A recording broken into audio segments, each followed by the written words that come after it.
देखिए, मुझे लगता है केंद्र सरकार के पास कोई विकल्प नहीं बचा था राष्ट्रपति शासन के अलावा। दो ऐसी घटनाएं घटी जिसके बाद केंद्र सरकार को मतलब भारतीय जनता पार्टी को तय करना पड़ा कि अब यहाँ राष्ट्रपति शासन लगाना पड़ेगा। एक तो मणिपुर के मुख्यमंत्री वीरेंद्र सिंह का जो ऑडियो क्लिप जो आ गई थी, जिसमें वो कहा जा रहा है कि उन्होंने ये कहा है कि भाई मैती समाज को मैंने ही हिंसा करने के लिए उकसाया था, और सुप्रीम कोर्ट ने वो फॉरेंसिक जांच के लिए जब भेज दी, वो एक पार्टी के लिए एक असहज स्थिति हुई। और दूसरा ये था कि जब 2 तारीख को उन्होंने इस्तीफा दिया, 10 तारीख को मणिपुर का सेशन शुरू होने वाला था और कांग्रेस अविश्वास प्रस्ताव लेकर आने वाली थी। उसकी 4 दिन पहले भारतीय जनता पार्टी के 17 एमएलए दिल्ली आए थे, सांबित पात्रा से उनकी मुलाकात हुई थी और उन्होंने कह दिया था कि हम मणिपुर में अगर आप इनको नहीं हटाते हैं तो हम अविश्वास प्रस्ताव का समर्थन देंगे और हम सरकार को गिरा देंगे। भारतीय जनता पार्टी को लगा कि फ्लोर टेस्ट पे सरकार गिरे, इससे किरकिरी होगी, फजीती होगी, इससे बेहतर है कि मणिपुर के मुख्यमंत्री का इस्तीफा ले लिया जाए। मणिपुर का मुख्यमंत्री का इस्तीफा लेने के बाद किसी नाम पर सहमति बन नहीं पा रही थी। वीरेंद्र सिंह अपने किसी व्यक्ति को मुख्यमंत्री बनाना चाहते थे, मणिपुर के स्पीकर खुद वहाँ मुख्यमंत्री बनना चाहते थे। उसके बाद सांबित पात्रा 3 दिन मणिपुर में रहे, लेकिन किसी एक नाम पर सहमति विधायकों के बीच में नहीं बन पाई। उसके बाद फिर ये तय हुआ कि अभी राष्ट्रपति शासन लगा लिया जाए। तो मुझे लगता है कि उसके बाद पार्टी को लगा कि अब कोई दूसरा विकल्प नहीं है तो राष्ट्रपति शासन लगा दिया जाए।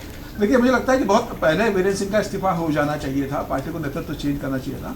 लेकिन लंबे समय तक मणिपुर जिस तरीके से विभत्स दंगों में मैती और कुकी समाज में झुलसता रहा, ठीक है, कहा जा सकता है कि 2 समुदाय आपस में लड़े, लेकिन सरकार भारतीय जनता पार्टी की वहाँ पर पूर्ण बहुमत की थी, केंद्र में आपकी पूर्ण बहुमत की सरकार है, तो इतना लंबा समय तक वो चलता रहा। और मुझे लगता है कि जो पूर्व राज्यपाल वहाँ अनुसुईया उइके थी, उसका वो बयान भी बहुत महत्वपूर्ण है कि जब उनसे ये पूछा गया कि मणिपुर को लेकर आपको केंद्र सरकार से क्या उम्मीद थी, तो उन्होंने बहुत स्पष्ट कहा कि मुझे उम्मीद थी एक राज्यपाल के रूप में कि देश के प्रधानमंत्री मणिपुर का दौरा करेंगे, और प्रधानमंत्री ने दौरा नहीं किया। ये मणिपुर के लिए भी एक निराशाजनक रहा और राज्यपाल के लिए मुझे भी एक निराशाजनक रहा।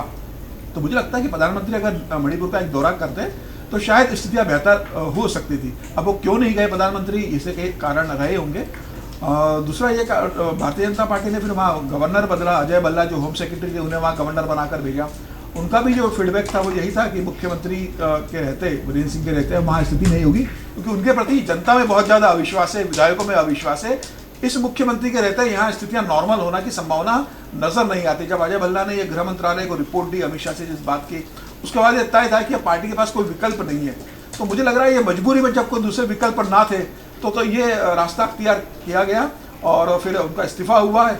और चूंकि किसी नाम पर सहमति नहीं बनी तो फिलहाल राष्ट्रपति शासन लगा दिया गया है। अजय भल्ला से अमित शाह जी की बहुत अच्छी अंडरस्टैंडिंग है, वो होम सेक्रेटरी रह चुके हैं, गृह सचिव रह चुके हैं, तो वो मणिपुर मामला देखते भी थे।